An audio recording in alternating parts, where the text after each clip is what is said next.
চার বরজলা মন্ডল কমিটির নেতা টিঙ্কু ব্রত দাসের উস্কানিমূলক বক্তব্যের বিরুদ্ধে এনসিসি থানায় মামলা দায়ের করল সিপিআইএম সদর বিভাগীয় কমিটি।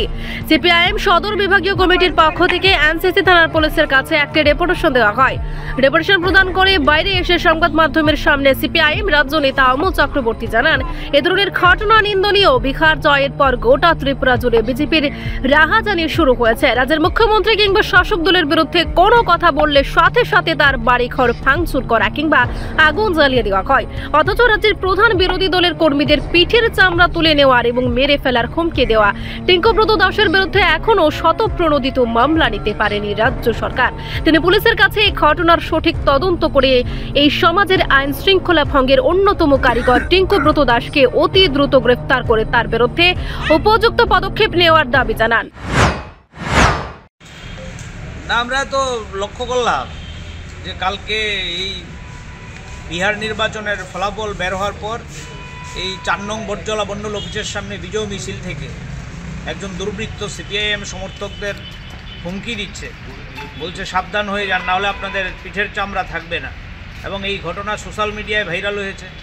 এই ঘটনা সেখানে বিভিন্ন পত্রপত্রিকায়, আজকে আগরতলা শহর থেকে যে পত্রিকাগুলো বের হয়, প্রতিবাদী কলম থেকে শুরু করে অন্যান্য পত্রিকা, এই পত্রিকাগুলোতেই খবর বেরিয়েছে। PB24 নিউজ চ্যানেলে এই খবর বেরিয়েছে। শুধু তাই না, বিভিন্ন সোশ্যাল মিডিয়ার মধ্যে এটা ভাইরাল। এই খবর দেখে তো আমরা চুপ করে বসে থাকতে পারি না। এটা তো ভারতবর্ষ তো সংবিধানের নিয়মে চলে।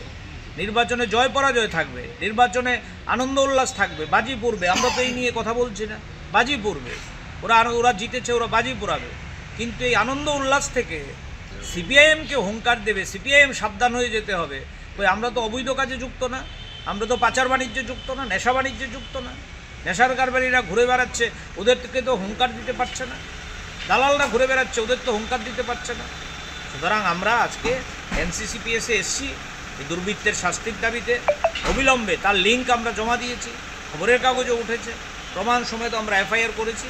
আমরা আশা করব দুর্বৃত্ত অবিলম্বে গ্রেপ্তার হবে এবং রাজ্যে আইনের শাসন প্রতিষ্ঠা করার জন্য পুলিশ প্রশাসন ভূমিকা গ্রহণ করবে। সোশ্যাল মিডিয়াতে অনেক কিছু দেখা যায়, অনেক কিছু বললে তাদেরকে গ্রেপ্তার করা হয় বা করা হয়, সেই বিষয়টা আপনারা আজকে এইরকম কীভাবে দেখছেন? কী আর বলবো, আমরা তো বারবার বলছি রাজ্যে আইনের শাসন নেই।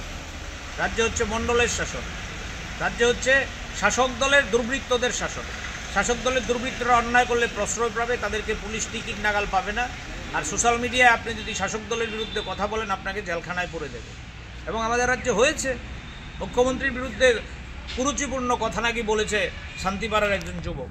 বলতেই পারে, আইনের দৃষ্টিতে তাকে শাস্তি হবে তার হলে।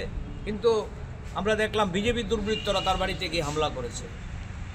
একজন মহিলা থানায় জেল খাটছে, কিন্তু 48 ঘন্টা পেরিয়ে গেল, এই ভদ্রলোক সিপিআইএম দলকে হুঙ্কার দিচ্ছে, দেখে নেব, শেষ দেখে নেব, সাবধান হয়ে যান। ওর বিরুদ্ধে শতপ্রণোদিত কোনো মামলা হচ্ছে না। আমরা অবাক বিস্ময়ে এখানে এসছি।